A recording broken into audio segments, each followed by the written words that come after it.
All right, what's up, everybody? So I just had a lovely conversation with Laird Scranton, author of the book "The Science of the Dogon: Decoding the African Mystery Tradition." I have his book right here. We discussed his book about a little bit about Dogon and their history and their culture and so on and so forth. And hey, let's just jump straight into it. I actually follow the Sumerians a lot, and I've been studying them a lot. And I came across your book. I don't remember exactly how, but the mentioning of the Dogon tribe and the Sumerians, and somehow you put the correlations together. And I was like, wow, that's a good book. And 3 years later, I'm sitting here talking to the legend. No, that's great. No, I appreciate it. It's it, this is a sort of subject that people are either interested in or they're not, but it goes very deep. And finishing up the manuscript for a 15th book right now, and just now getting sort of to the bottom, the foundations of it. Okay, I'm looking forward to it. Then I'm gonna have to get your other ones then too. I'm definitely gonna have to catch up because I've been studying your book a lot, because this one right here is like, to me, I feel like, and this is the only one I've read, of course, so far. I felt like it was the bread and butter of what I needed to know for the Uh-huh. Sumerian. I feel like it's the basics that you Yeah, it is. should know. Absolutely, it is the basics, and it sort of deals with the resemblances. Resemblances are where interpretations start, and then from there you have to be able to anchor the resemblances or in resemblances in certain ways. You need to show that some ancient society understood the thing the way you think they did, Mhm. and confirm it with other ancient societies. I do comparative studies, so you got half a dozen different, the Hindus and the Buddhists and the Yeah. Kabbalists and the Judaism and um, the Göbekli Tepe era and ancient Egyptian era and all the Indian traditions. And so, any one of these symbolic elements, um, you start with a clear statement on the part of one of the cultures about what they think it means, and then you sort of test that against what all the other cultures who have the same element say. Mm.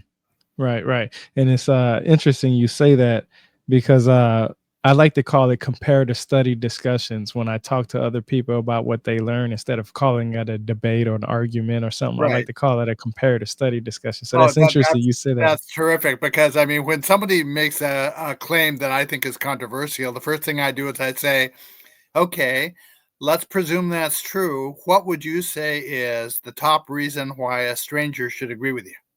Yeah, exactly. See, my thing is what convinced you to believe what you believe, Right. and you should be Same able to idea. provide, yeah, and you should be able to provide that same information to me, and Right. that should help me. And Einstein said you ought to be able to explain that in a way that a 6-year-old would understand. If you can't do that, you don't really know what you're talking about. Right, right, exactly. Yeah, exactly. Say it in the simplest terms that you understand it, and if you can't do that, then you don't understand it well. And Right. that's why I'd like the basics, because I felt like this is, like, and you confirmed it, that this book is the basics of it. And I feel like if you don't know the basics, then you won't understand anything else. The basics is what you should first understand, and Right. then you build on that later on.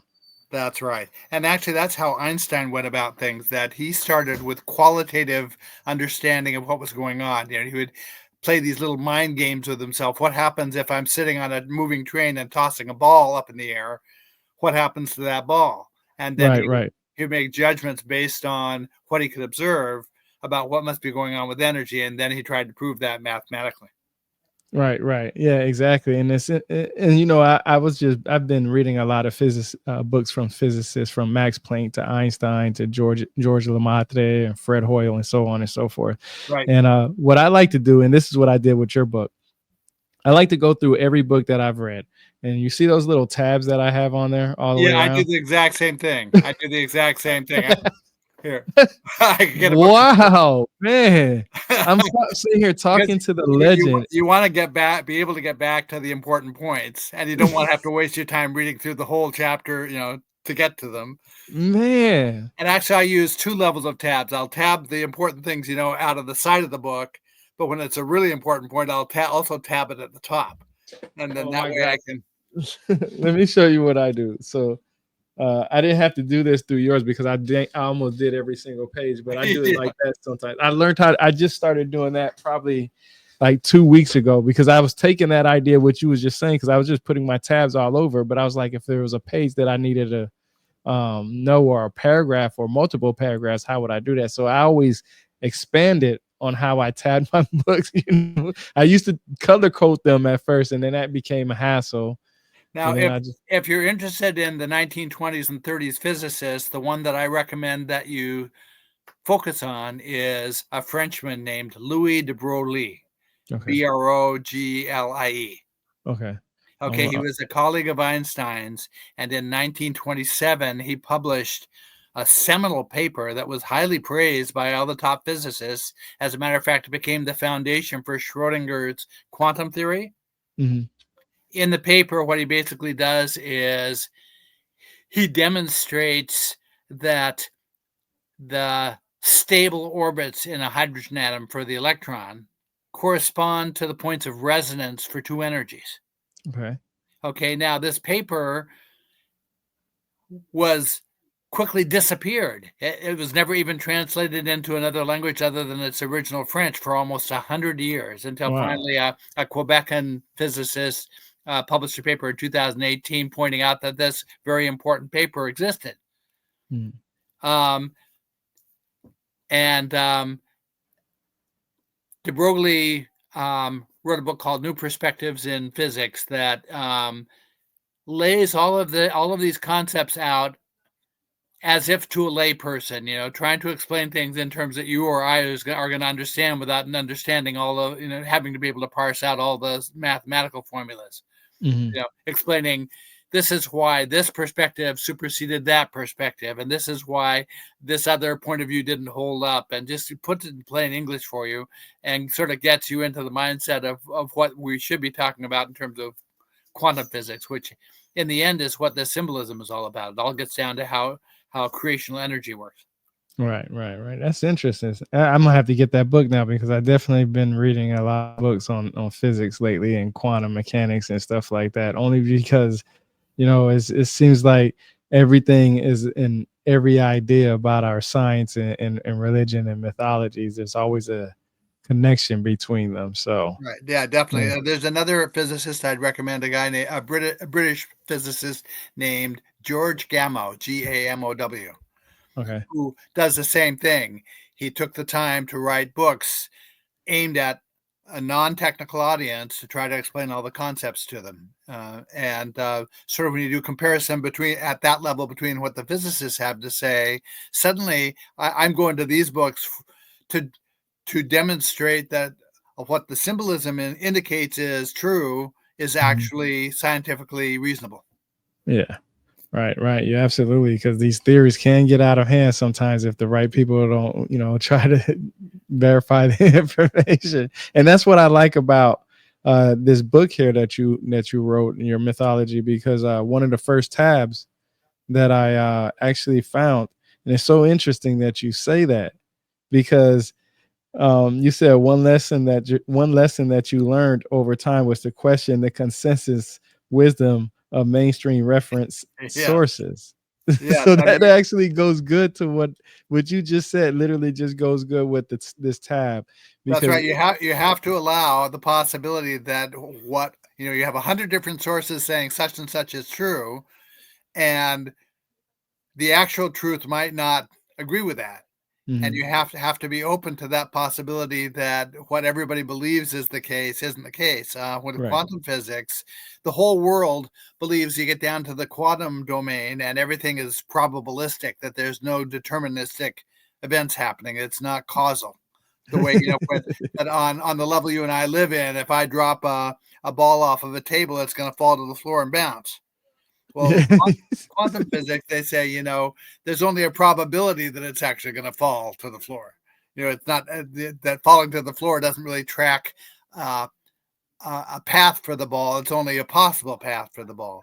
Well, de Broglie and Einstein and Schrodinger were all the people who were holdouts on that. They said, no, if you understand it properly, it's really all causal, that there are things you can point to. It's like when you have a young infant, it takes a young infant a while to figure out that every time that mommy moves out of view, she doesn't stop existing.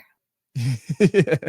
Well, that's what the physicists have decided with quantum physics, that just because we can't see it and track it directly means it no longer exists. And that's a false assumption. Yeah, it's funny you bring that up too, because I the one thing that I learned about in physics is that nothing is known until it's seen or Yeah. visual. That somebody has, or is, basically it has to be observed And it to has to be be repeatable to be yeah. real. But the truth of the matter is, okay, there are blind spots for science. So when you're a young driver learning how to drive, you might not figure out right away that when you look in the mirrors of the car, that you're not seeing everything. You Mhm, imagining that you are, but somebody has to tell you that no, actually, there's a blind spot created by this system of mirrors. And if you're not careful, it's large enough to hide a tractor trailer. mhm, There might be a tractor trailer in your blind spot. You got to be careful of the fact that you're not seeing everything that's really there. Well, that's mhm. the way the physics also works, that there's certain blind spots there. There's the possibility that there are things that are perfectly real and genuine, but that you can't on demand repeat. Right. Right. And it's amazing that we're talking about science, because um you wrote on page 16, the second tab that I actually have on here on your book is, you said the doggone images of particles and waves continue their nagging insistence. So you decided to reread Stephen Hawking's A Brief History of Time. Right. Now, what how did that really help you in what you found out with the doggone? Well, I figured out by comparing those two books, the anthropological study of the Dogon, which is not an easy book. It's called The Pale Fox. Mhm, Um, that your average person sitting down with that book, even myself sitting down with it right now, there are passages in there that without a much broader overview, it doesn't really make sense what they're trying to say. But when you get the broader overview, suddenly it all clicks in. Well, right. by comparing to Stephen Hawking with a lot of the basic stuff, I realized that the Dogon are correctly describing what an atom is, and they're correctly describing what protons and electrons are. As a matter Mhm, of fact, so correctly that you can set their description and their drawing, their cosmological drawing, next to Hawking's. Actually, you could actually substitute them into his book, and you wouldn't change what his book says. that's amazing. They're really right on the point of the science of what those things are. And I thought, well, if they got those two things right, what are the chances that the whole descending structure they're trying to talk about could also be right? And so I just started pursuing that one piece at a time, to try to sort out how does this link to the science and what does it imply about the science. And there are a couple of things about the science that the misunderstandings are run very deep, to the point that, saying goodbye to a daughter who's leaving. Um, uh, there are misconceptions about the way time works, for Mm, example, that I didn't have a clue about until I started looking at the symbolism. Why does the mm, symbolism represent two modes of time? That mhm, confused me very much. Why do they need two Egyptians need two glyphs to represent the concept of time? That doesn't make sense. mhm, Um, and so those things are sort of point us to what the underlying truth of the situation is likely to be. But then trying to demonstrate that scientifically is is sometimes very tricky. For example, I've had a very good sense for years now that when you look at a hydrogen atom, okay, mhm, we've talked about the stable orbits for an electron and a hydrogen atom. There are only certain orbits that the electron is ever found in. It has to be in one of those stable orbits for us to be able to perceive it. I've always had a sense that those stable orbits are they really represent something different. And what it is a thing called a beat frequency. A beat frequency is the tendency of energy to interfere with itself. If you're driving your car along a highway at highway speeds and you roll down just one window, you might have heard a waka waka waka waka sound. yeah. That's a beat frequency. It's because when you have two waves of energy that are moving persistently into phase and out of phase Mhm, with each other, at certain points they reinforce each other and the sound gets louder, and at other points they interfere with each other and the sound gets quieter, and so you get this waka sound that goes louder and softer and louder and right. softer and louder and softer. Well, that dynamic is what naturally divides a wave of energy up into segments, little quanta. particles, the Mhm. beginning of particles. And so it's a natural function that happens anytime you have magnetism and electricity together. This is why you have duality between the wave and particle nature of energy. It's because that the electricity and the magnetism create two waves that interfere with each other the same way that the dynamics do when you're in a car with the window down. Okay, that's interesting, and I understand now more just from what you just explained why you titled this "The Science of the Dogon," because you Right. found a lot of science within their culture and their symbols and the beliefs in their gods and so on and so forth. Now this is interesting because um, the okay, so when I read this book, you talked about the surface storyline included some or all of the following elements. First, self-created gods emerges from the waters of chaos. Now, what's interesting that you wrote about that is because um, you know about the Anuna slash Anunnaki, right? Like Right. you know everything that you need to know about them right now, right? Like, do you feel like you need to learn more, Well, or is it yeah, Anunnaki, I have not specifically studied them, but it's the same.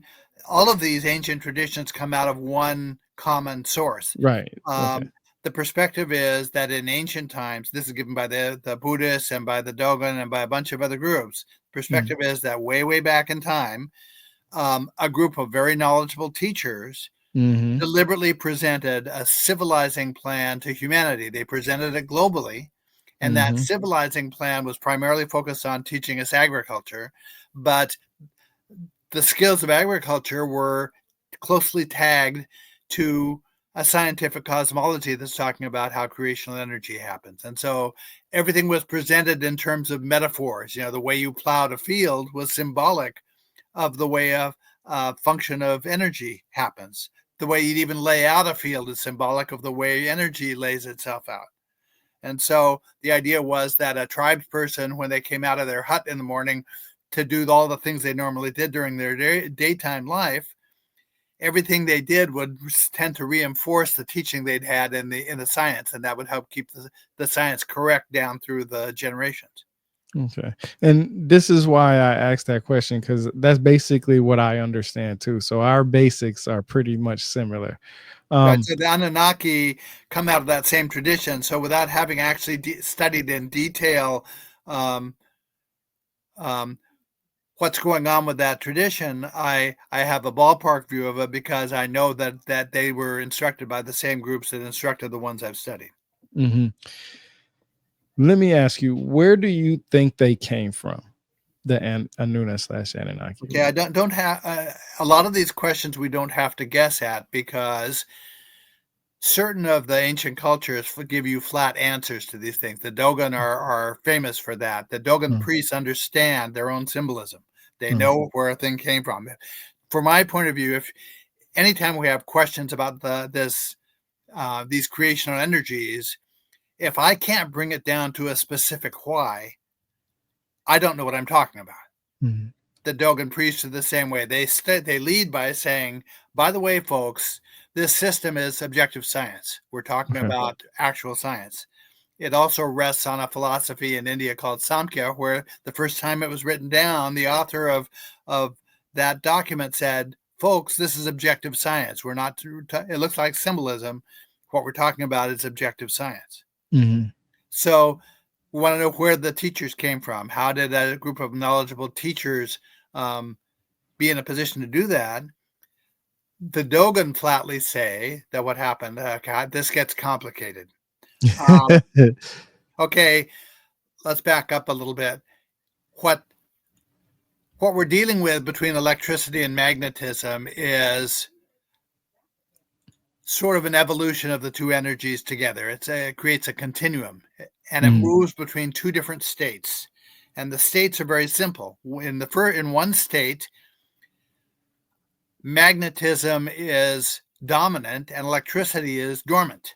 mhm, At the far end of the other state, it's the reverse of that. Electricity is dominant and magnetism is dormant.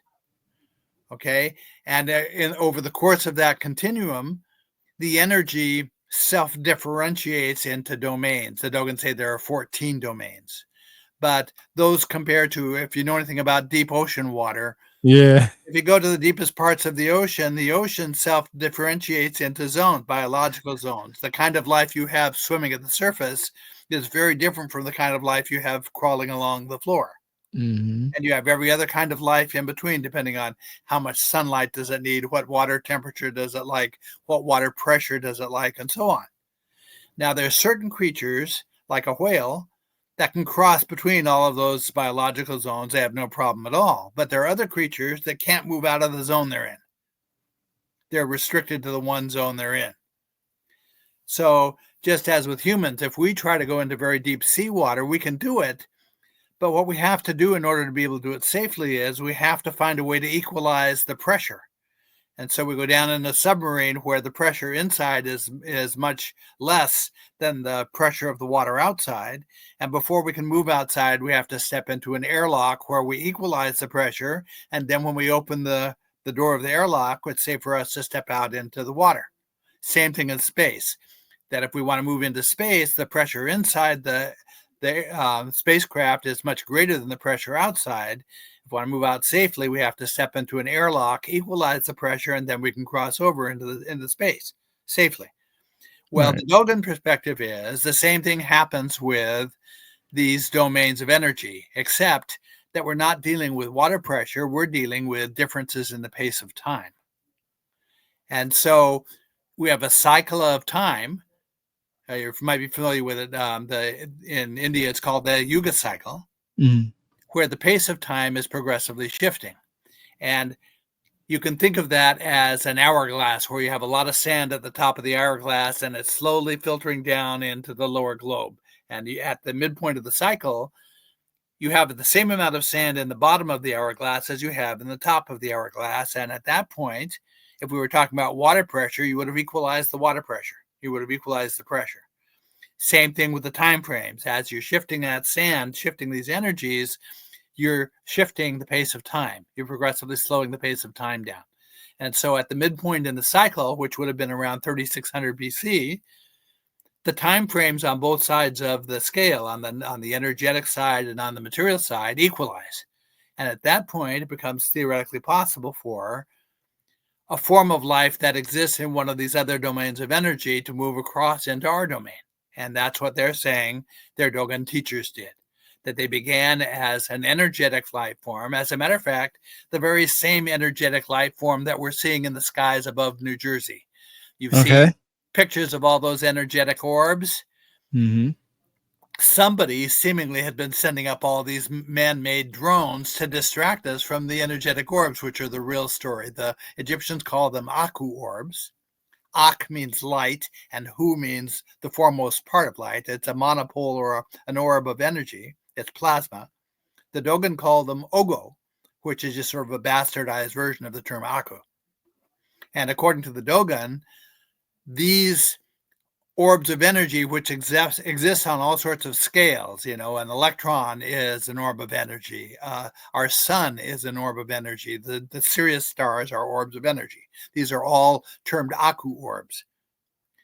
Okay, those Aku orbs are treated as messengers. All of these domains of energy I was talking about also coincide with Hinduism's levels of consciousness. And so there's consciousness that's beyond what individualized consciousness is. Hinduism says 5 of these non-individualized levels of consciousness participate in a person's consciousness. Mm-hmm. So these orbs act as messengers between the energetic levels of consciousness and all the other levels, including the individualized level. So those orbs that we're seeing in the skies above us are a form of these kinds of orbs. I've linked videos that one of the film crews in New Jersey took, where one of these basketball-sized orbs of energy lowered itself down to ground level and was interacting with the videographers in intelligent ways. It was moving in intelligent ways. Wow. The outlook is that consciousness, the root form of consciousness, is plasma, not physical beings. And so that with a living being, though that plasma energy finds a way to materialize and behave as a being. And they're saying, the Dogon are telling us that that's what their teachers did. They began as one class of these Ogo orbs, and during the midpoint of the energetic cycle around 3600 BC, those energetics, those orbs, were able to take material form and interact with us.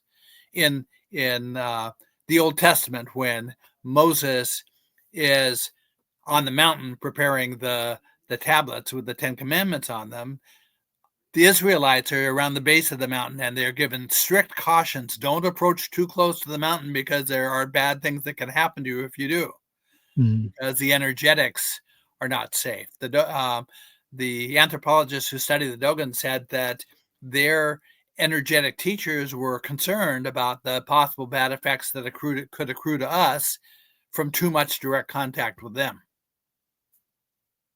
That's interesting because, you know, I've read a lot about the Anunnaki, like I said, and like I said, I know you know your stuff about it. And the reason why I asked you if you felt like you needed to know more, I was wondering if you, and you already answered my question basically, but in the Oxford Handbook, I'll bring up uh the um the screenshot of it so you can see where I got my information. Because like what I like to do is I like to show people exactly where I got my sources from. Now So that's a Dogon thing. The Dogon priests say we can't discuss these subjects without also drawing them. right. So this Oxford Handbook of the cuneiform culture right here. I'll It have to says, buy a copy of that.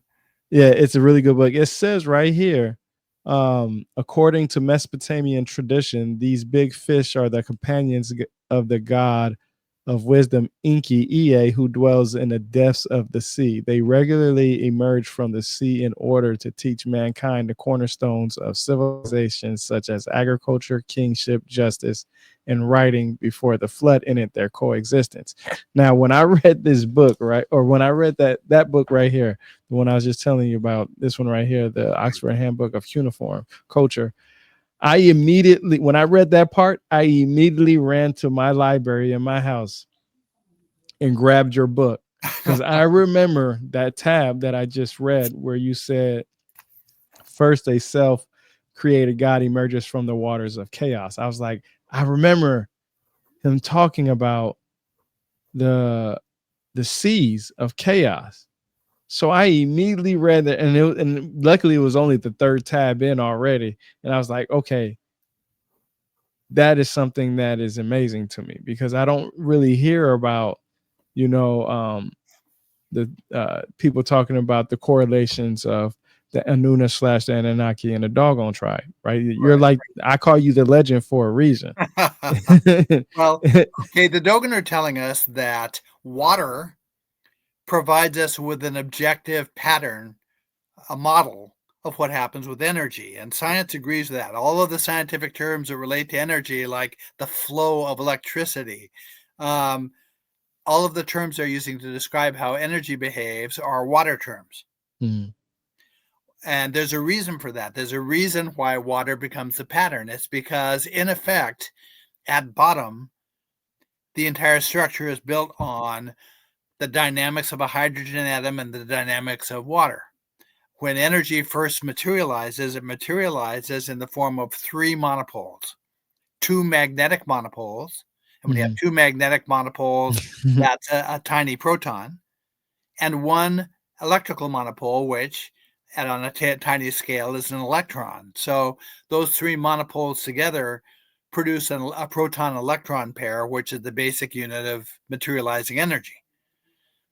Now, the dynamic among those three monopoles is the same as the dynamic between two hydrogen atoms and one oxygen atom, which is a water molecule. And so the reason that energy behaves like water is because it's fundamentally founded on a structure that is just the same as water. Mm. And You so know, when they talk about the seas and they talk about things emerging from the sea, this is just a mask statement for talking about beings that emerge from energy. okay. and energy is wave-like, and so water is also wave-like, and so water again becomes a great metaphor for what energy does. Not okay. Okay. I like how you put that because that does make sense to me when you put it like that, and I understand it because of my understanding of all the different ideas of what you said in waters and chaos and the seas and stuff like that. But what's so interesting is the fact that we are every you was just talking about the orbs and stuff. We went from UFOs to calling them UAPs, Right. and now some people call them orbs. But it's just fascinating that the idea that the energy what you give energy to will be there. Right. Right. Yes. Yeah, so yeah, I like that, and you basically just answered my question with the next tab where you was talking about a second guiding principle that applies to these sets of twins when you was talking about the twinness and stuff Right. like that, the pairing of opposites and stuff like that. You said, for example, it is the Dogon tradition to establish their villages and districts in pairs, which they refer to upper and lower. Right. So we have on land and in the waters, which is Right. below. And there's another there absolutely like the dung beetle Kepler in Egypt represents the concept of non-existence coming into existence. The dung Mhm. beetle for the Dogon is classed among a whole class of beetles, water beetles, that spend half of their life in the water and half of their life on land. And so when the dung beetle Kepler moves from water to land, it's symbolic of energy materializing. Mhm. It's what you're telling me right now has basically clarified some of the stuff that I've already, read and came to and understood, just pieces of different books and stuff like that. Like somebody would talk about water, somebody would talk about the Anunnaki, somebody would talk about the Egyptians. I call you the legend for the Dogon tribe because of the simple fact that you done you from everything that I've read from you, just this book, and really went deep into this book, it felt like you had the basic knowledge of what you were saying and you explained it in the very simplest terms for everyone to understand. And I give a good an example. The next tab that I put on there was, you said it is surprising therefore to find so much similarity existing between the primeval gods of Sumer and those of Egypt, especially as the resemblance cannot be the result of borrowing. And that's interesting because I learned sometime after your book, or it could have been in your book, and I went and did some more research on it. I'm not sure. But I learned that the Dogon tribe inhabited the land of Egypt at one time. And then when the Islamic Revolution happened, or whatever happened up there, they were pushed away. Do you know anything about that? Um, Again, I'll try to give you an overview of what I think happened. The Okay. first connection we have to Dogon symbolism, or the same symbolism that represents these energetic structures, is at Göbekli Tepe in Turkey around Mm. 9000 BC. And virtually, okay, researchers look at that site as if it were, they refer to it as a sanctuary. A sanctuary, anciently, the definition of a sanctuary, and this comes out of the same region, Fertile Crescent region, as your Anunnaki stuff, is a sanctuary was a place where non-material and material energies come together. Mhm. Okay, in the Samkhya philosophy in India, which is the foundation of a lot of this, Samkhya is the cosmological version of yoga, which is a personalized uh, practice. Samkhya is all about how these two energies, one's classed as feminine energy, the other one's classed as masculine. Feminine is energetic and masculine is materialized. How they come together to promote structures, materialized structures. So the first representation we have is at Göbekli Tepe. Virtually every symbolic element we see at Göbekli Tepe is a different way of representing that same idea of the two energies coming together. And in one of my books, Point of Origin, I talk about the Göbekli Tepe elements, but the symbolism of those representation survived in various modern day groups. The Masons, the Mm. Masonic group perpetuated some of it.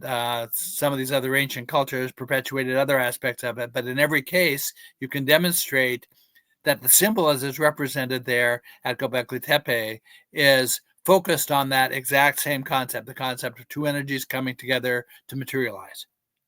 So that's where we start with the Dogon. The Dogon even have an altar with carved drawings on it that are indistinguishable from the Göbekli Tepe ones.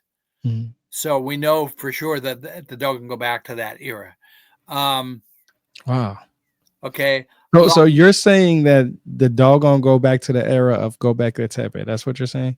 Yes. Now, Okay. it looks to me as if there was a round of instruction that happened just after the end of the Ice Age in the Göbekli Tepe region, and that thousands of years later, when these energies that were able to materialize as the Dogon's teachers were able to materialize, that the group who had kept that symbolism straight in the best way, the most direct way, were the Dogon. So those same teachers set up an instructional site on an island north of Scotland called Orkney Island. And it looks as if they enlisted the Dogon as sort of adjunct professors. The Dogon were sort of the physical face to the students they were teaching, the everyday physical face, to minimize the contact with the energetic beings. And so the Dogon were acted as the group of professors or teachers during that instruction. And the dynamic was just what Jung sees with his archetypes. It was 8 students or 8 initiates from a given tribal culture were transported to Orkney Island and instructed in these concepts of agriculture and other civilizing skills like building houses and things like that, and educated in the science, and then returned back to wherever they came from originally. And those 8 were allowed to pass that instruction along to their compatriots. Mm-hmm. And so all of these ancient cultures have the same myth of the 8 bringers, mythical bringers of civilizing skills, because these were the students who had graduated from that school. But they were typically accompanied, it looks as if they were typically accompanied by one or more of the Dogon instructors they'd had. And so these Black African instructors became the earliest pharaohs in Egypt and became the earliest priests in places like Egypt and for all sorts of other groups. The Dogon cult, the modern Dogon culture, their priority is on preserving original forms of symbolism and original cultural practices. So if you go into Dogon society, you discover, okay, that the practices they're trying to preserve are largely reflected in what we see at the boundary between pre-dynastic and dynastic Egypt. That if the Dogon do a thing, we can pretty well correctly guess that the ancient Egyptians also did the same thing in the same way. The Dogon they observe all of the same set of calendars, like half a dozen different calendars that the ancient Egyptians did.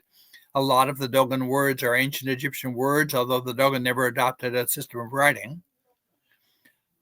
But that's not just true for the Egyptians. A lot of the Dogon words are also ancient Hebrew words. A lot of the Dogon words are ancient Tamil words. They're ancient Turkish words.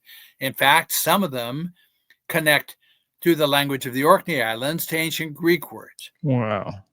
Greek? So the Dogon have 18, their language is unclassifiable because it enfolds 18 subgroupings of words from other cultures. And the Dogon are very scrupulous about trying to maintain the boundaries between those groupings of words. But you could almost trace a lineage for the Dogon based on those language elements. They had to have had extended contact with each of those groups in order to incorporate it into their language. Wow. So when you say we're the Dogon Egyptians in ancient times, yes, the Dogon and the Egyptians were it looks to me like the Egyptians were accompanied by their Black African professors who were essentially Dogon. I have a picture that I show a lot of the times that depicts a Celtic Druid priest drawn by an artist in France based on detailed descriptions of what the Celtic Druid priests look like, sitting side by side with a National Geographic photograph of a modern Dogon diviner priest, and they're indistinguishable from each other. They're dressed the same way. They have the same icons that they're holding and connected with. It's very clear that the two are directly related. This is in Britain. The Celtic tradition comes out of the same thing that the Dogon tradition is based on. As a matter of fact, there's an archaeologist on Orkney, north of Scotland, who did a study of a tomb there called the Tomb of the Eagles. And he opens his book. He says, the reader may be surprised to discover that Neolithic Orkney more closely resembled modern Africa than it does Scandinavia. See, that's why I call you the legend. That's why I call you the legend. That's interesting because, like I said, I've read that before somewhere, and I can't remember the details, but you do see the similarities in the symbolism. I've read a lot. I actually have. I'm not sure if you know who this is, but I have Albert Pike's book right here that I'm reading right now. Right. He talks a lot about the symbolism and the gods and so on and so forth. And you're blowing my mind right now with this information because it confirms what I've put together just on my side. I don't like to share my theory too much because there's already enough theories out there by people like you who have already done their due diligence. I don't need to create one. You already have one. I already know what you're talking about. And that's why I asked you earlier about told you earlier that I felt like this book was the basics, because I felt like if I knew the basics first, everything else will make sense later. And it even makes sense now when I get to go through the tabs in your books that I found interesting. And there's this funny thing that happens when I reread my own books. When right now I'm rereading a manuscript in preparation to publish it. There's a difficulty because as I'm rereading passages that I myself have written, I'm seeing more information in it than I realized at the time that I wrote it. And now I've got to go research this thing and that thing and this other thing. And so it keeps pushing the date of publication of the book because there's so much that I'm learning so quickly from passages, paragraphs that I myself wrote and didn't grasp at the time I wrote it, what it really implies. Mm-hmm. And so the same thing with the books that you're reading of mine is you may feel like somebody's already researched this stuff, but the truth is there are so many little inroads to be drawn and inferences to be drawn from this material that there's a whole lot of room for future researchers to explore things that I've never even touched. I might not have even realized exists at the time I wrote it. And I agree with you. I actually published my first book this year. It became a best. I appreciate it. It actually became a bestseller, and it was just basically the basics of what I knew. I actually have a website, rebirthoftheword.com, and I started my website with one article, and it was only because I felt like I read so many books and so much and watched so many documentaries and stuff that I felt like I needed a place to put it. Yeah. So I was like, I created a website, and then about 3 or 4 articles in, a gentleman, Ken Goodsworth, messaged me one day and said, "Hey, if you ever want to write a book, let me know." And about a year and a half later, he published my book, and it was because I felt like I knew that my website was there now. It's because I'm alive now, right? I'm paying for it, and I got it going on, going every 3 years and so on and so forth. But I knew that once I passed away, the upkeep of that website probably won't be there, right? And I wouldn't want to put it on my family to make sure that it stayed up. So when I was offered an opportunity to write a book and get it published, I was like, hey, that's where I should put some. So you sort of accidentally wrote a book. That's exactly what I experienced. The book Science of the Dogon you have in your hand, I self-published under the title Hidden Meanings. Mm-hmm. And it was the outgrowth of notes I was keeping for myself about what I was learning. I had to have a place to put it. And so after a while, I thought, there's enough material here to write an article. And a little bit further into it, I realized, there's enough here to write a book. So I self-published the book, and I was sending out targeted emails to groups and people I thought might have an interest. And one of those emails reached a famous Egyptologist by the name of John Anthony West. This is the guy who figured out that the Sphinx had to be older than anybody thought because it was weathered by rainwater. That was actually an insight of Schwaller Lubitz that my friend John West picked up on. So West was in Egypt conducting a tour at the time he got my email, and he said to himself, I'm interested in this book. I'd like to read it. But the problem is the guy has only told me where I can buy it. And he was the sort of person who had authors lined up down the block and around the corner to hand him free books. He said to himself, I'll be damned if I'm going to buy the book. So he came back to the United States, realized he lived about an hour south of where I do, and called me one night and kept me on the phone until I offered to send him a copy of the book. So when he and I finally first met face to face, he invited me down to where he was living at the time, and my wife and I down. And we got there. The little piece of information he forgot to mention was he had a filmmaker there to film the meeting. And so that meeting became a documentary segment in a documentary called Magical Egypt. Wow. Episode 8 is all about my first meeting with John Anthony West. And so here I am in the position of the first time I've ever had to seriously explain the system of symbolism to somebody. It's to somebody who has a far better overview of the symbolism than I would have at that point in time, and I've got to find a way to express a lot of this stuff. You can't just express off the top of your head without a little bit of practice. When I write a new book, it takes me a while to sort of get rehearsed into what's the best way to approach this topic, to explain it in a way that doesn't back me into corners trying to explain things, because it gets very complicated very quickly if you're not careful. So he ended up taking that self-published book and a manuscript for a second book down to a publisher's fair in New York City and personally shopped publishers for the books. Wow, that's amazing. That's it's so funny what we do when we're given opportunities, right? Right. I tell people all the time, I say, if you given an opportunity, you better grab the bull by the horns and ride it. That's right. And you can't be shy about it. You can't be afraid to do it. And yeah, lots of things can go wrong, but you got to give it a chance. Yeah. It's so funny you say that, because my first videos I did on TikTok, because I didn't know what I was doing. And I was just like, I have a lot of information. Right. And I want to just get it out there. Right. So my first videos were kind of, I guess, boring and not worth watching. But I kept making more videos and doing different things. And eventually, I'm here talking to the legend. You do it until you get good at it. It takes practice. Yeah. That's good. Yeah, exactly. I really admire the process you've been through as you're describing it. That's really great. We it seems like we have the similar stories. Yeah. Because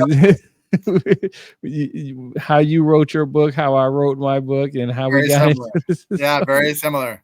Yeah, very, very similar. There's lots and lots of room here for these topics to be discussed by people. People don't have to be afraid to say, well, this is when I came into this stuff, I was dealing with subjects that I thought, well, certainly any question I can think of here that I want to explore has been so thoroughly researched by somebody that it's already a resolved question. There's no question of it. But then as you drill down into the explanations for why the Egyptologists think a thing they think, you realize it's all based on fluff, that it never really was based on anything solid in the first place. And so trying to get back to original references and trying to anchor it in something that's genuine, there's all sorts of room to do that across this entire field of study.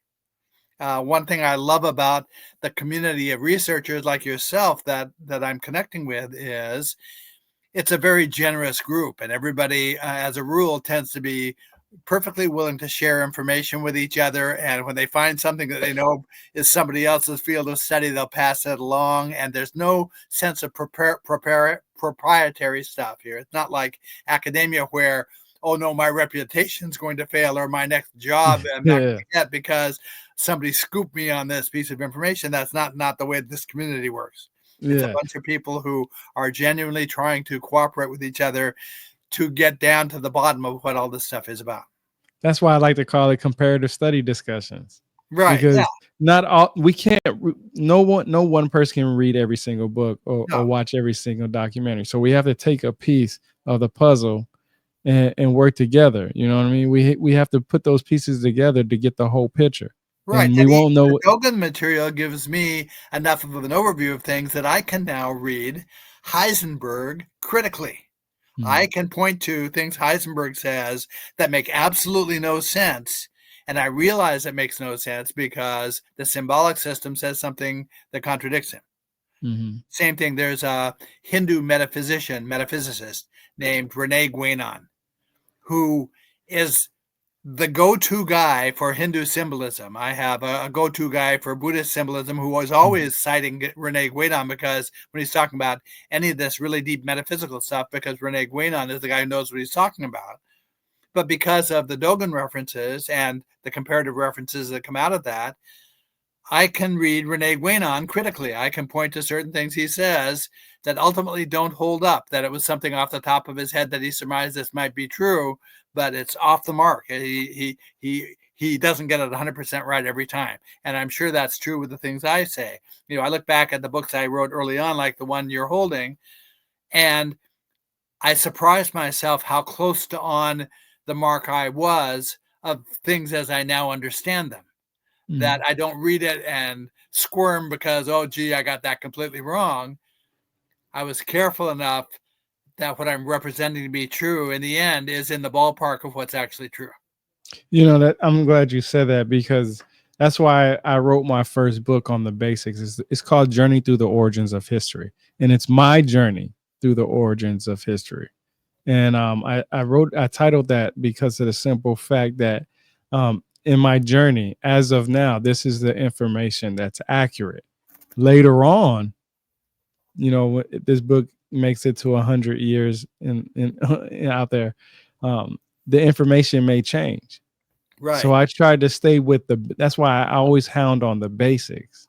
Like, Right. if I understand the basics, even though the basics can be contradictive at times, it's still the basics. And that's why I wrote it, The Journey. And it's interesting we say that, because I promise you, I tell people this all the time when I have discussions with people such as you, who are, you know, respectfable, reputable, and respected in the field of these of their history, on whatever part of the history they're good at. I always try to make sure that I do these tabs in their books and go through the tabs that I found, like I said, I needed more information or found interesting. And you wrote in here, and I'm not sure if you can see that, but you did the little seed things on Yes. that page. Yep. Yeah. Yep. So you said the development inside of the seed. Now I know the Anuna / the Anunnaki and the Apkallu, they had those bags, those little bags that everybody talks about, what their Right. bags is.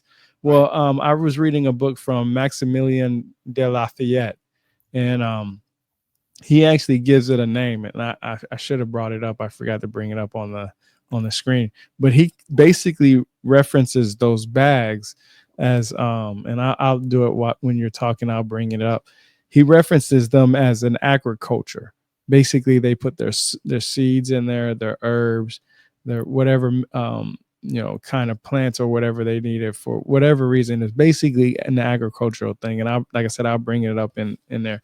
I would love to know what term he uses for that. Yeah. There are two things that connect to that. In the Maori culture, which is a Polynesian culture out of New Zealand, one of their departmental gods is called Tane, Tane. Okay. And in one of their myths, he ascends to the gods and returns with 3 baskets of knowledge. So that handbag or that basket, okay, also the Dogon refer to their cosmology as the basket cosmology. That the idea is that shape is symbolic of the idea of collecting knowledge. Okay, so this is the book. I got it on my Kindle. It was a Maximilian de Lafayette explanation of Sumerian and Assyrian tablets, slabs, seals, and translation of cuneiform inscriptions. And of course, you probably, yeah, you can see the little bag right here that I Right. was talking about. Right. Um, but he's okay, Lagi Zulum. I guess that's how you say it, Right. if I'm not mistaken. Right. But it basically says on the next one, a fertile agriculture, lands in civilization, prosperity, cure for many diseases and illnesses. Right.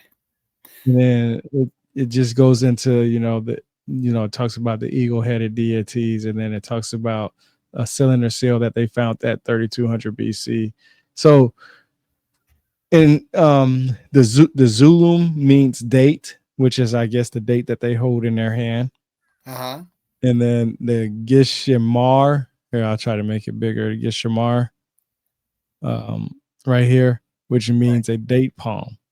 So basically, it all kind of resembled straight to agriculture. I remember because, you know, a a fertile agriculture, that's very easy to remember. But that's what uh, uh, Maximilian de Lafayette says, because it says, where is it at? Okay, here it goes. If you look carefully at the sculptures of the gods and kings of Sumer, Babylon, Mesopotamia, Assyria, Chaldea, so on, you will notice that they always carry something in their hands, a sort of a handbag, a purse, perhaps a bucket, because that's what so many people say. Some people say it's a bag, some people say it's a Right. bucket, some people say I haven't heard too many people call it a purse, but Right. he calls it I think that from an ancient perspective, it's a basket, but that's okay. It's symbolic of the idea of collecting knowledge. yeah, right. And that's so what is your idea of that bag? Like what is your Okay. I was telling you that all of the um, symbolic elements at Göbekli Tepe relate to the coming together of those two energies, mm-hmm, magnetism and electricity. Okay. Now, the geometry of magnetism in its root form is circular. The geometry of electricity is linear.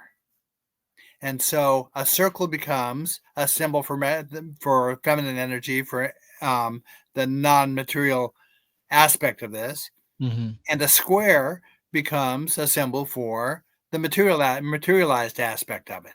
So one of the ways of representing that symbolically is by squaring the circle. The ancient Egyptians had a technique where they realized that if you created a square with 8 units per side, it would have the same area. It would have an area that was very closely matched that of a circle with a diameter of 9 of the same units. It's mm-hmm, a technique for squaring the circle.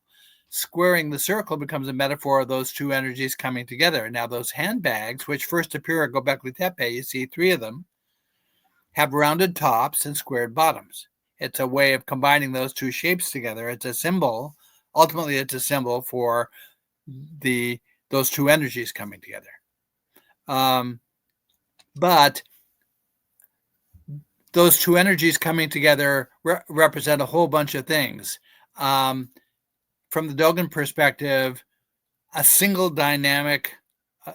cluster of dynamics of energy are responsible for the formation of matter. But those same dynamics of energy also produce the universe, they produce biological life, and they produce consciousness. So those same two energies coming together represent the concept of knowledge, the concept of conscious thought. So that handbag, which reconciles the shape of the circle and the square, is a symbol for knowledge, inherently just all by itself, even without him carrying it and putting things in it and collecting things in it. It's already, because of its geometry, it's a symbol for the concept of consciousness or knowledge. you know that's interesting you bring that up, because I was reading this book from Anton Parks called Eden, and he actually talks about the knowledge that was given to humankind was metallurgy. And I also have a picture of that too in the book and stuff like that. So that's interesting because what would be your reason why God wouldn't want us to eat from the tree of knowledge when you from the basics that you understand? Okay, the Dogon preserves myths that get us sort of to the bottom of what eventually became key myths of other traditions, like in the Old Testament and things like that. Mm-hmm. In the Dogon tradition,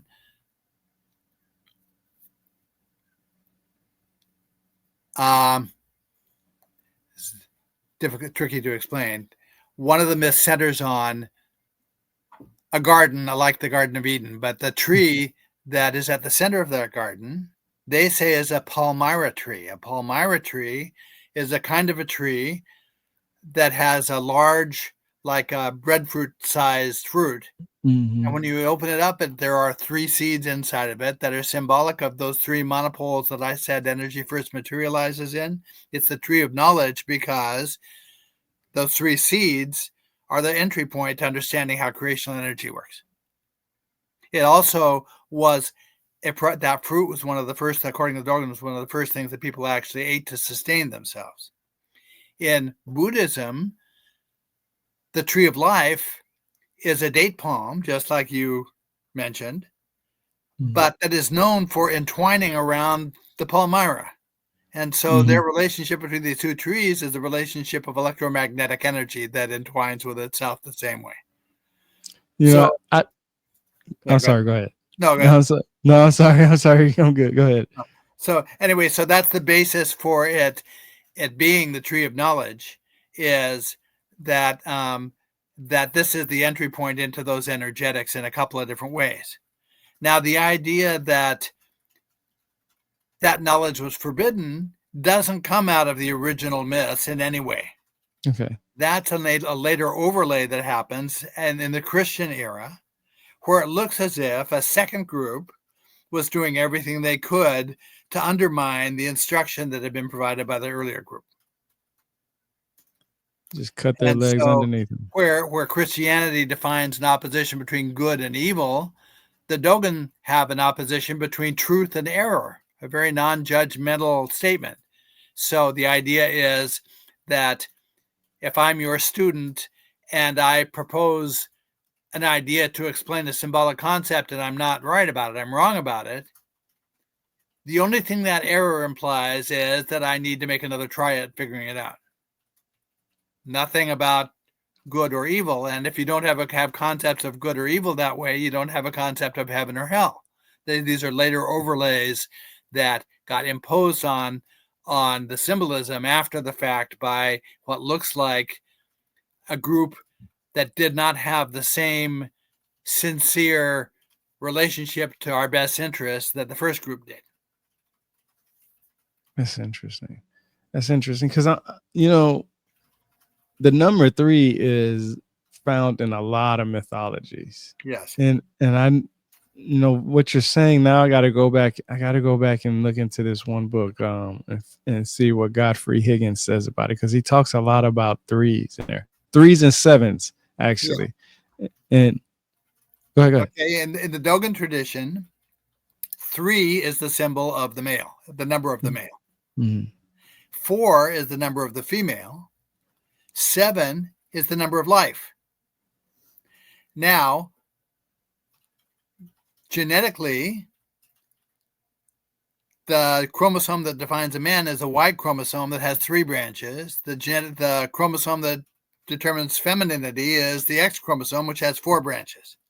Put them together and you catalyze life. The number 3 has some other implications. We know about linear dimensionality, that 2 geometric points define a line, that 4 geometric points define an area, and that 8 geometric points define a volume. That's linear dimensionality. Einstein adds to that one more dimension, the dimension of time, but time is not a linear dimension. Time is something else. Time is what I call an energetic dimension. In the Dogon system, we see the other half of that. What you have is energy emerging as 3 monopoles, which is the number 3, but it evokes magnetism, which is defined by 2 poles, and electricity, which is defined by a single monopole, an electron. And so on the energetic side, you have a descending sequence from 3 to 2 to 1, which is defined by a triangle and by the number 3. And that connects to material linear dimensionality, which is best represented by the figure of a square, which is the number 4. So all the symbolism ties back together, but it comes down to energetic dimensionality is prerequisite to the formation of material dimensionality, the same way that liquid water is prerequisite to frozen water. You know, when you was mentioning the square and the pyramid, that's what Albert Pike talks a lot in that book too, and I'm learning a lot from that. Like it's all these pieces of the puzzle is creating a beautiful picture for me on our history, because you actually mentioned Plato in your book, which I like because I've read all the Plato's books that are available. Right. And you said that the Greek mythology credited Athena to having taught the skills of agriculture of mankind, correct? Right. And you put in here a later Greek myth in which Athena is portrayed giving dragon's teeth to Cadmus, and I'm not sure how to say that, Right. Eris, and is closely linked to a similar Dogon story. Right. Now, go ahead. Okay, Prometheus. The story of Prometheus is another one of these myths that the Dogon are preserving the original form of. In the Dogon myth, in India, there are traditional shrines built all over the country. My daughter came as an adult or student, came back from a trip to India and said, when I was there, I saw aligned shrines everywhere that reminded me of a shrine your African tribe builds. The Indian shrines are called stupas. The Dogon shrine I consider to be a precursor, an archaic precursor to those Indian shrines. The Dogon shrine has a circular base, and it rises to a square roof. And the circumference of the circular base is a match for the area of the square roof. And the shrine is just a theoretical structure. You couldn't really build one, but it has 4 faces, and up the center of each of the 4 faces is a staircase with 10 stair steps. So in the Dogon myth that compares to Prometheus, a Dogon ancestor, a mythological ancestor, steals fire from the Numo teachers, the mythological teachers. They're called Numo, and it's an Egyptian term, Numa, means waves perceived. This implies the idea that an energetic entity became material. So this ancestor steals fire from the Numo, and he tries to run away with it. And as he runs away, he gets very confused as he's running away. And he gets so confused, he ends up dropping a piece of it and has to go back and pick up that piece. And then he continues on to where the shrine is, and he runs around the shrine in a circle several times trying to find a staircase up to the top, which is nonsense because we know there's a staircase up the face of each of the 4 sides. He should have no problem finding a staircase. What's being described is a dynamic of energy called a resonance cascade. And in a resonance cascade is what happens when we try to observe, a scientist, a researcher tries to observe a quantum particle. When they make that observation, the particle exists at a point of resonance for magnetism and electricity. And when we observe it, because the particle is so very small, our act of observing it interferes with the particle. It disrupts the particle. And when it disrupts the particle, it also interferes. It disrupts the resonance of the 2 energies. Resonance is when the wavelength of one of the energies is an even factor of the resonance of the other one. So if one has a wavelength of 3 units and the other one has a wavelength of 9 units, you have resonance. This is what defines notes on a musical scale, that sound energy reaches points of resonance at each of the 7 notes of a musical scale. So when we disrupt that resonance of the particle, the impulse of the energy is to restore resonance. And the way it does it is by backing the energy up a short distance and then letting it go forward again until it finds another point of resonance. And that ends up shifting where the particle is located and ultimately ends up restoring the state of resonance for the 2 energies. But the dynamic is a match for what this Dogon ancestor is doing in the story of the myth. The myth represents the concept of a resonance cascade. Mm-hmm. All of these myths ultimately have to do with how the creational energies work. I told you the Garden of Eden myth is an expression of how energy materializes in the first place, in the form of 3 monopoles. There's another myth that ties to the opening of the book of Genesis, where we see it expressed better in the Maori tradition, where there's a goddess who is sleeping just below the surface of the waters. Mm-hmm. And in the morning, as the first glow of sunrise precedes the rising sun, that glow is enough to rouse the sleeping goddess and induce her to open her eyes to see the light. That story repeats another dynamic of energy. This dynamic actually happens in biological life. This is a dynamic that happens just inside any water-friendly membrane in a living creature. Every cell in the human body is within a few microns of one of these membranes. Mm-hmm. And there are little zones of water, special zones of water that get created just inside the membranes that are like reservoirs of potential proton-electron pairs, that any place in the body, instantaneously, the body can produce energy for itself to catalyze certain reactions by drawing from these reservoirs that are throughout the body. Those reservoirs are superconductive, so they actually communicate energy to the brain faster than the nervous system does. All of these original myths, including the myth of Noah and the Ark, all of these original myths in original form which the Dogon preserve, reflect dynamics of creational energy that we need to understand in order to grasp what's going on with those energies. Right.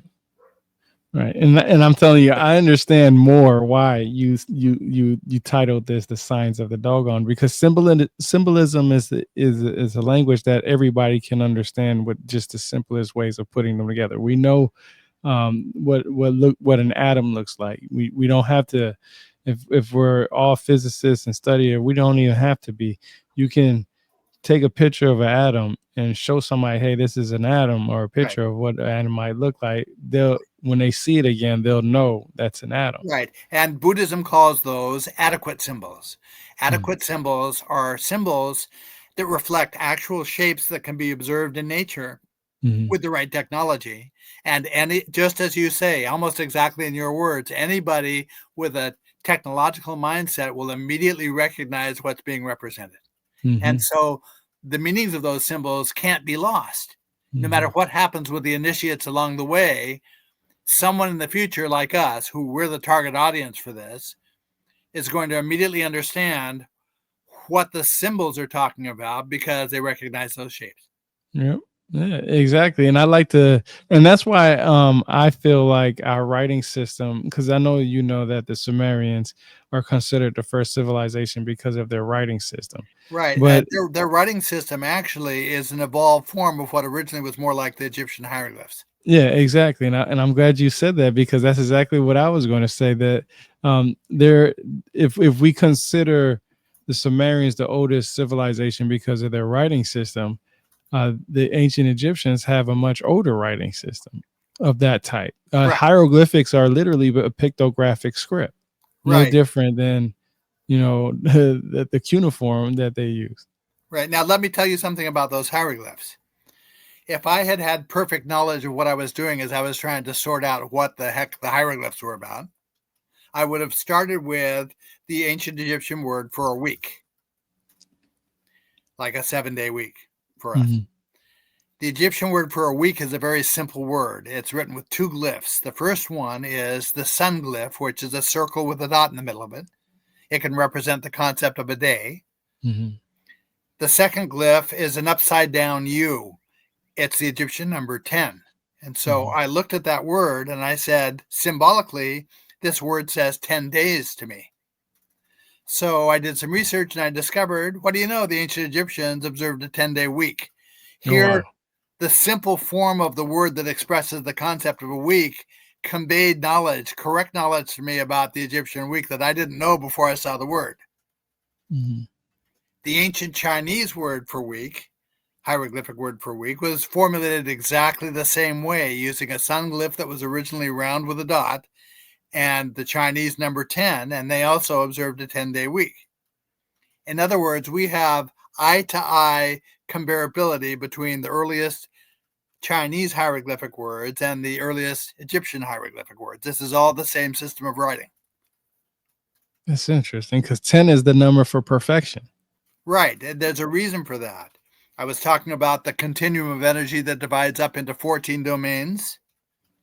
The domain we live in, everyday reality for us, sits at the 10th step up that staircase.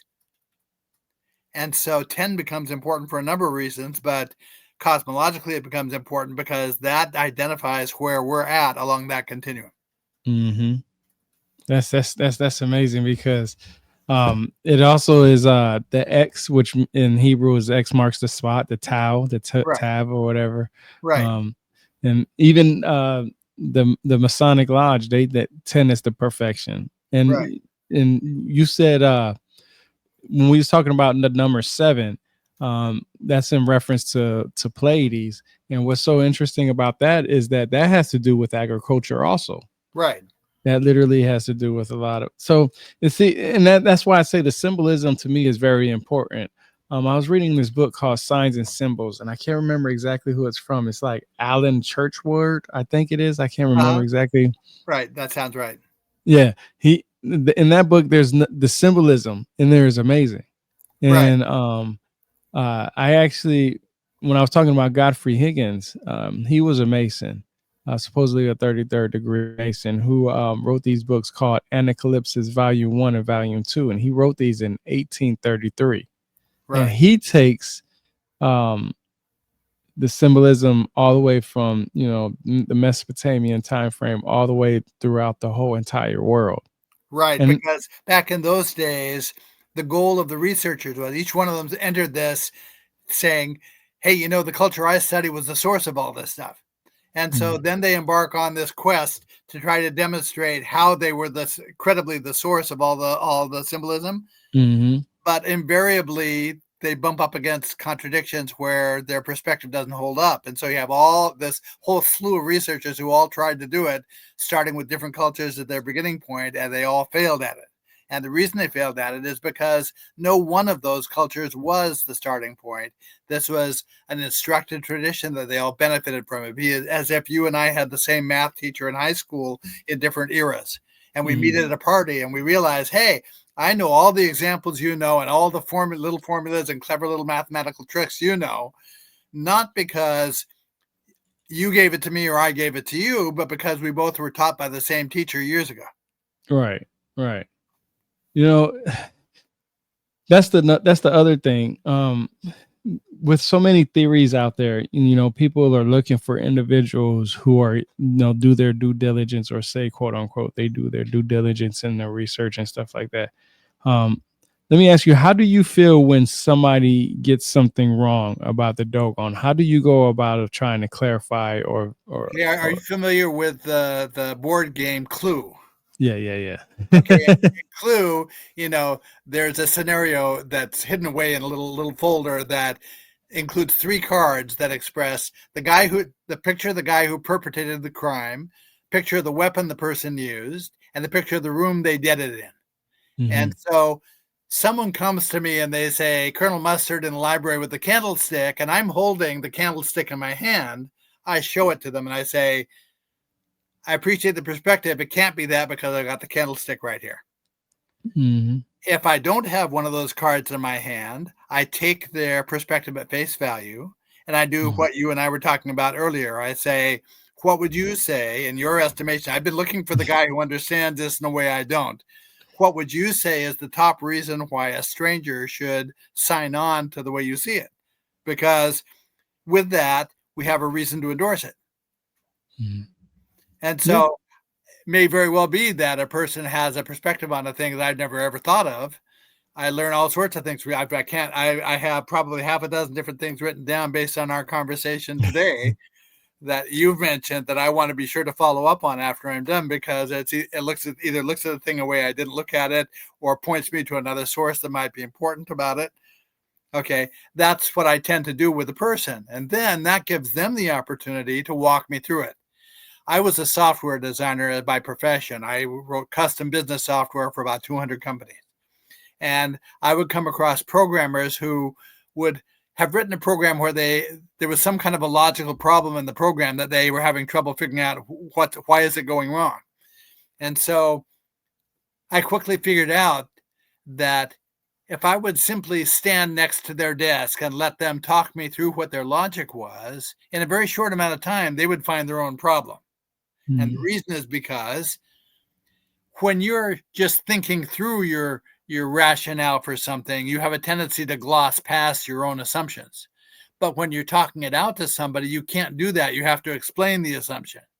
And when they get down to explaining the assumptions, that usually put them on to what created the logical problem. One of their Mhm. assumptions was wrong.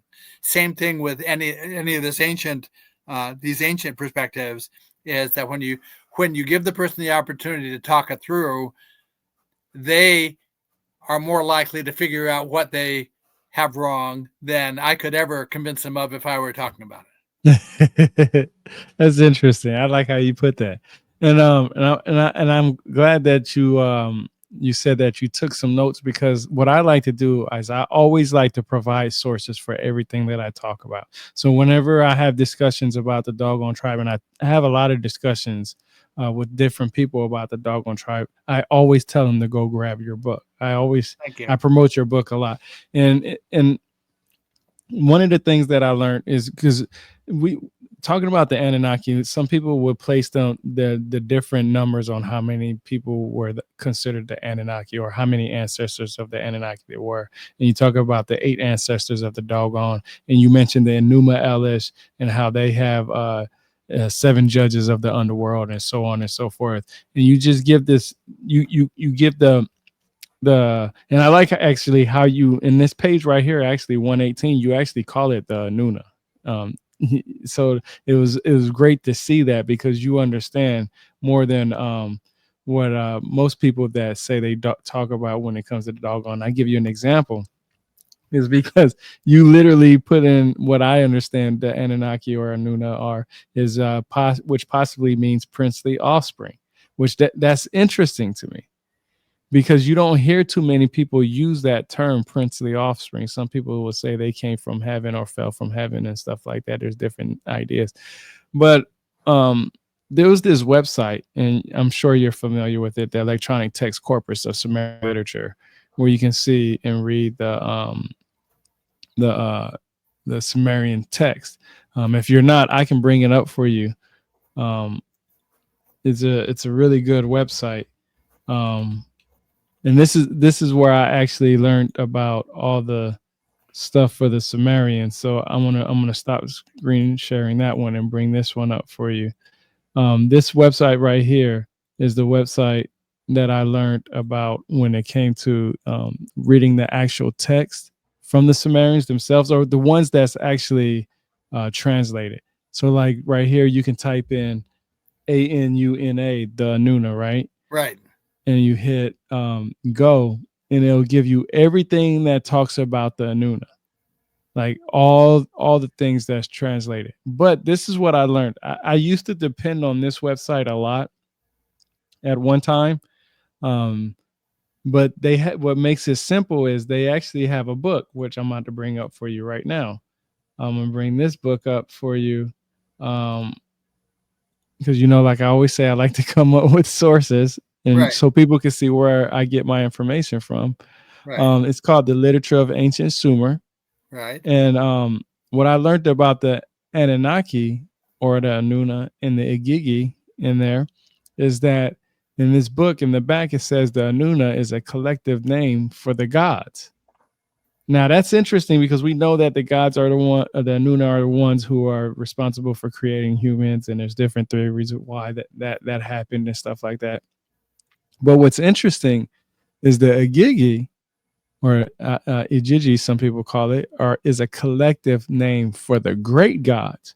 Right. Which, if I understand it, meaning that they're greater than the Anunnaki. Now that throws a whole wrench in my understanding of who the Nuna and the Anunnaki is. Okay. Can I talk to you a little bit about Anuna? Yes, please. Okay. One of the advantages of doing a comparative study of these different cultures and of their languages is that you start to see patterns among the syllables, where the same syllable is made to represent the same thing from culture after culture after culture. Now, the Dogon language has preserved what I consider to be very close to the original form of a lot of those syllables. And many of them also exist in the ancient Egyptian hieroglyphic language in the same form or a very similar form. And so I can use those two references as ways to sort out what does this syllable represent. The way the Dogon language works is every syllable represents what I call a root concept. And more complicated ideas are expressed by combining those root concepts together. And so if you know how a Dogon word was pronounced, you can re-evoke from the form of the word itself what the original intended meaning of the word was. You don't have to guess at it. I said the Dogon word numo is an Egyptian word phrase numa, which means waves perceived. Nu is a syllable that represents the concept of waves or water. Okay. Now, this becomes important when we're dealing with, when people transliterate Egyptian hieroglyphs, in the Egyptian hieroglyphs, like in the Hebrew language, the vowel sounds weren't written down. And so whoever reads it has to guess at what the vowel sounds were. That's not a problem for a native speaker of the language. If I wrote an English sentence out with none of the vowels, you'd be able to read it. Because you're familiar with English, you can guess what the right vowel sound is. Okay. So back up a little bit here. In 1927, de Broglie published this article on the resonance of the hydrogen atom. And what he did was he identified two oscillations of energy that govern a hydrogen atom. And he graphed those oscillations. One graph takes the form of an almond shape, like the Egyptian mouth glyph. The other one takes the form of a zigzag line. Okay. These oscillations represent two modes of time. The zigzag line is an oscillation that's happening between the two poles of the magnet. It's happening at almost the speed of light, and is so quick that we can't observe or measure it. So de Broglie considered that to be theoretical because it doesn't have, from our perspective, it doesn't have reality to it, even though practically it does. The second oscillation comes about because of what he calls the cyclical influence or presence of magnetism on the orbiting electron. That creates the almond shape. That happens at about 2% of the speed of light. And so it is measurable by us, and he does consider that to have reality to it because we can measure it. Those two oscillations cooperate to produce what we consider to be time. Time in the first mode with the zigzag line every event happens so quickly that for us, it's as if they all happen at once. The second oscillation happens slowly and sequentially, which is linear time as we experience it. And so that's what we typically perceive of as time. The net effect of the two oscillations is like what happens with a jazz combo, where every player in the jazz combo is free to play whatever they feel like according to their own artistry, but it's got to be in keeping with the piece that the overall group is playing. It's got to be in harmony with it. And that's the way events work, that every event affects both of those oscillations of time, but one in sort of an overview way and the other way in a detailed way. That, in fact, that's what consciousness is the ability to see a thing in overview and then break it down into its linear components and then build it back up into overview again. That's what the story of Osiris is about, splitting him into 14, his body into 14 segments, and then reconstituting it back together into a whole. This is the dynamic of consciousness. Okay, now, knowing that those two shapes of those two graphs are both Egyptian hieroglyphs, hieroglyphic shapes, I thought, gee, the ancient Egyptians could not have avoided talking about this. This is a cosmological system. They must have talked about a concept this important. So I started actively looking for words that were written with just the two glyphs. Budge interprets those words to be pronounced Ren, R-E-N or R-E-N-N. There's one word that has the almond-shaped mouth glyph first, and then a zigzag line of a wave of energy second. Budge considers that to be the divine name, and he pronounces it Ren. But I know from my comparative studies that the proper cosmological syllables are Re-Na. Re is a syllable that refers to the concept of energy, and Na is a syllable that refers to the non-material feminine. So Re-Na is the appropriate name for the level of energy that persists primordially, that the ancients refer to as feminine energy. This is the primordial energy. This is the primordial consciousness. They don't deify it. It's a level of consciousness no different than our level of consciousness is. And Re-Na is the one who's trying to communicate to the other levels of consciousness using the energetic orbs of light called the Aku. So we now come to the word Anuna, which is where I started on this. A is reflective of a cosmological syllable, Ya, which means light. Nu is the syllable we spoke about, refers to waves. And Na refers to non-material femininity. So Anuna literally means wave-like light of the non-material feminine. That's interesting. We could take these terms. We don't have to guess what they mean. We get back to the syllables using the Dogon and the Egyptian words, and we could recreate what the original intended meaning was of that word. We don't have to guess. We don't have to wade through all the interpretations of it means this, it means that, it means this. All of these words can have multiple meanings. They typically carry clusters of meaning among them. This is why I won't get into it. There are multiple cosmological themes. I talked about the 4 themes of creation of the universe, creation of matter, creation of life, creation of consciousness.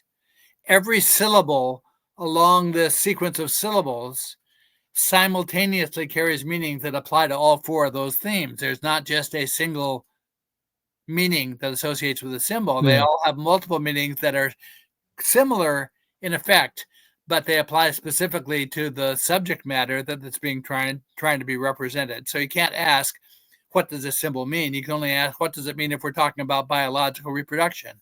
A hemisphere glyph, if we're talking about biological reproduction, represents the expanded womb of a woman. If we're talking about the creation of matter, it represents the expansion of mass before particles form. Same idea, holds the same place along that continuum of symbology, but multiple meanings that associate with the same symbol. And so the symbology gets very, very complicated very quickly because every symbol has a cluster of meanings that go with it, just as every word has a cluster of meanings that appropriately go with it. When you see 5 different commentators tell you, oh, the word Anuna means 5 different things, they're each looking at it from the perspective of one of the applications of those symbolic meanings. And they might be right. I had a sort of a fundamental debate with John Anthony West about the symbolism of a sanctuary. that he felt represented the concept of a house. I felt it represented the concept of the two energies coming together. I said, this is a guy who is very careful about what he says is true, that he wouldn't say this if he didn't have firm reason to say it and believe it. So that implied to me that there had to be an overview, kind of an umbrella perspective over the two outlooks that included both of them. And it turns out there is one. We're both right. Those are both among the clustered meanings that apply to the concept of a sanctuary. So symbols is just you, and this is something I learned from Albert Pike too, that you really have to understand symbols, and just like you said, in the context that it can be used in. You have to use it correctly, because anybody can take a symbol and say what it is, but it doesn't mean that it goes with what the subject is about. Right, but what the person has to be able to do is do what my friend John Anthony West did, which I knew he had done, which is anchor that meaning in something genuine and that's ancient. You have to demonstrate that there's an ancient culture who understood this symbol to mean this thing.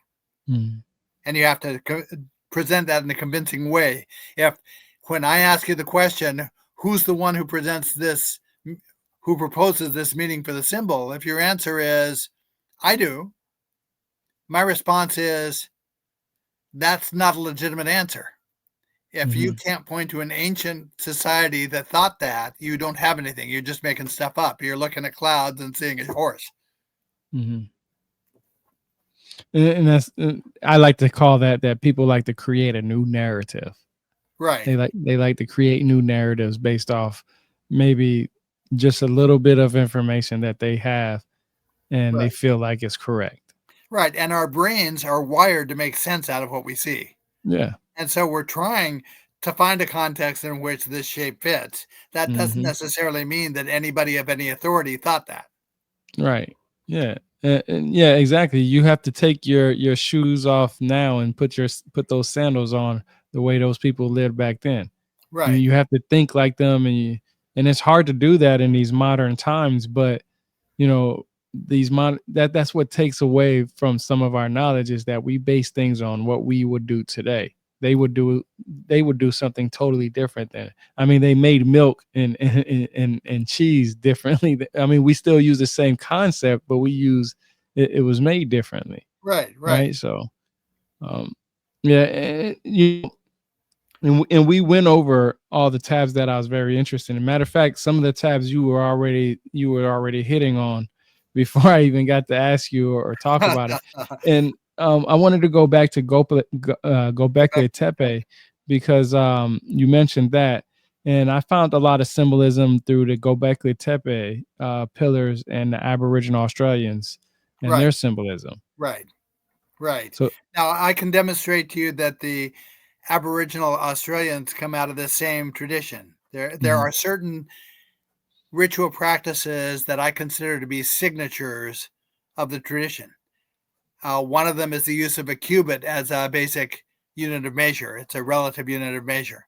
Anybody who uses the cubits as a way of measuring things had to have been influenced by the same tradition. Any society that imagines that there's a wheel associated with the constellation of Orion, a wheel or a chariot, was educated in the same tradition. You don't just guess that. Wow, there's a reason they think it. Okay, now the Aborigines do something that is a signature of this tradition. I'll tell you what it is.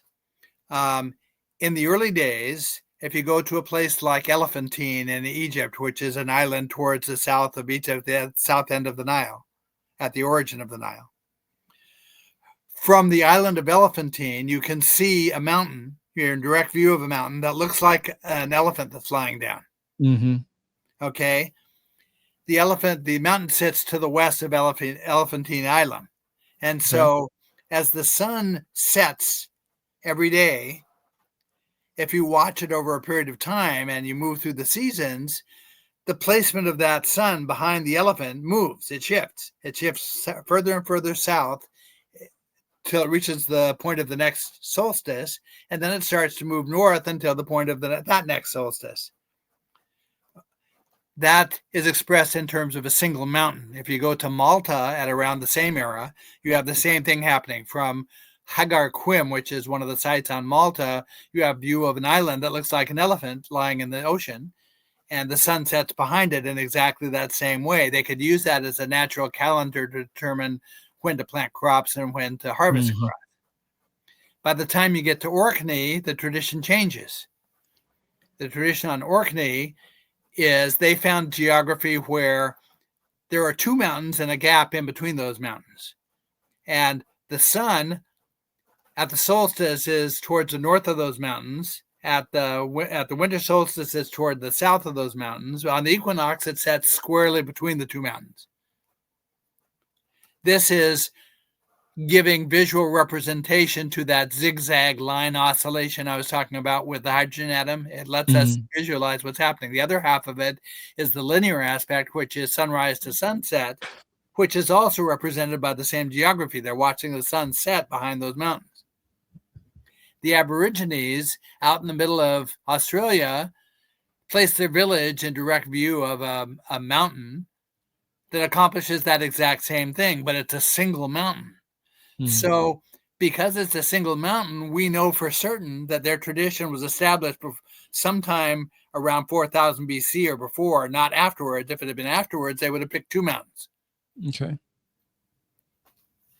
Dang. You know, it's funny you brought up mountains because I really don't plan these discussions. I know a lot of people say, hey, do you ever reverse your discussions? Because it seems like it just flows so good. So actually, I went to North Carolina last weekend to this event called Cosmic Summit. You would actually be a great speaker there. Maybe I can happen in Asheville or it's in North Carolina, Greensboro, North Carolina. Yeah. And it's basically something new. It was the third time they had it. So basically it's about history, UFOs, aliens, mysterious paranormal activities type stuff. It had a lot of different guest speakers. I'm sure you know who Scott Walter is. Yeah, sure. Yeah, they had him there. He was a speaker. I presented alongside him at some of the conferences I've spoken at. Oh, you have? Yeah. Oh, wow. Yeah. Both spoke at the same CPAC conference in California one year. Oh yeah, so he was there. Matt Bell was there, the one with the Egyptian vases. Right. You know, I'm actually going to put your name out there to see if we can get you as a guest speaker because I'm actually going to go there. But it's interesting because, you know, the similarities throughout all the ancient histories and mythologies and religions and whatever you want to call them. It was the symbolism that makes that people have to go to actually understand what is being said, because just like in the Bible, like in any Abrahamic faith, you have multiple different Bibles. You have the New King James Version, you have the King James Version, you have the New International Version. Right. You know, you have all these different ones, but then when you go and look at the symbolism for some of those for what they was trying to describe in the in the early Hebrew texts and stuff like that, you get the I guess you get the more essence of the feeling of what they were trying to say, because you have to think about how this symbol applies to what subject it falls under. Right. And I noticed that throughout my readings and research and stuff like that. And like I said, we've been going for an hour and 40. Well, we're at an hour and 43 minutes now, and I told you we can go for 2 hours. I would love to go longer, of course, but I do want to say that I hope that we can have another discussion, because sure, absolutely. I'm going to get your other books. I'm actually going to put another one in my cart now, and then next month, because I buy a book every month, I'm gonna buy it next month. And I'll definitely get in contact with you. You know, Mike and Dave, I watched a video with you and Mike and Dave, and it was very interesting. And I liked a lot of the stuff that you guys talked about. And what stuck out to me the most about you, and not just from reading your book, but knowing that you have a passion for this. It seems like you have a real deep passion. It started off as like, it seemed, because for me at least, and I think I can relate, it started off more like a hobby, then it ended up with a passion. It was like, I got the candle, because you was mentioning candles earlier. Yeah. I just needed something to light that candle up. Yeah, that's true. That's true. And there's a quote in at the beginning of one of my books. I can't remember who it was from, who said basically, from their point of view, questions of the origins of things are the most deeply interesting questions that we can Mm, pursue. yeah. And that's sort of the way that I feel about it. When I came across the Dogon references to the Dogon tribe, it was because my wife had had recommended a book to me called Unexplained by Jerome Clark, and one of Unexplained. the chapters about in that book were about the Dogon and how they knew things about science, astronomy that they shouldn't know without technology. I thought, wow, wherever this goes is going to be interesting. Let's look into this, and that's what got me started. Prior to that, Um, I would have described myself as the least spiritually connected person I knew. you know, I like how you said that, and I really enjoyed this conversation. I'm so glad that you joined me and gave me this knowledge, and I got to meet you, at least over the internet and speak to you one on one because I really love your book. I mean, Well, I'm thank you. telling you, and I'm definitely going to buy the other ones. I'm always buying books every month. Like I said, I buy one or two books, and I'm definitely going. If you have 15 out, you're going to have 15 out. I guarantee you. I'll have the 15 books before it's said and done because this is my passion too. Like I said, I started with a website with one article, and then I went on from there, and now I wrote a book, and I'm in the field with you, with the legend. I'm in the field with you now, It's a and nice community of people, and feel free to make contact or ask for who knows about such and such. I'm happy to talk to people through Facebook message or messenger, through email, whatever. I'm constantly feeling questions. Um, One of the books I wrote called Point of Origin came about because I thought I was researching half a dozen different questions for different people I knew about that related to Egyptian language. And this one summer morning, mm, all six of the questions resolved at the same moment with words from a single column of the Egyptian hieroglyphic dictionary on the same page. And the seventh word on that page gave me what I needed to write this whole book, Point of Origin. well, that's the one I'm gonna get. Then I'm gonna read that one because that's what I'm trying to learn is the origins of stuff. Right, The origins of the writing system, the right, origins of the oral myth stories, the origins of these gods, everything that I can put, the origins of humanity, right, the earth. Actually, in my first chapter is about the Big Bang Theory, right, about how it came to be, and then and it's funny because you mentioned the Enuma Elish. We talked about that. The Enuma Elish is literally one of the most descriptive stories out there about the origins of our history, using different right, elements such as science, along with I guess a mythical outlook on it, or however people want to word it. It's just interesting that we have similarities because if if I would have never thought that we had a lot of the same ideas and outlooks on how we approach things. Like right. I would have never thought of that. Very great deal of overlap. That's great.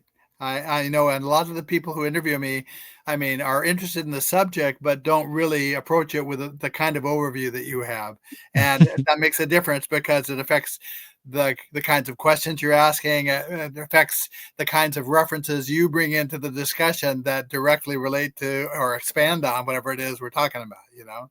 And I appreciate that. That's always makes it for a more interesting talk. I appreciate that. You know what? That's the best place to end it right there. So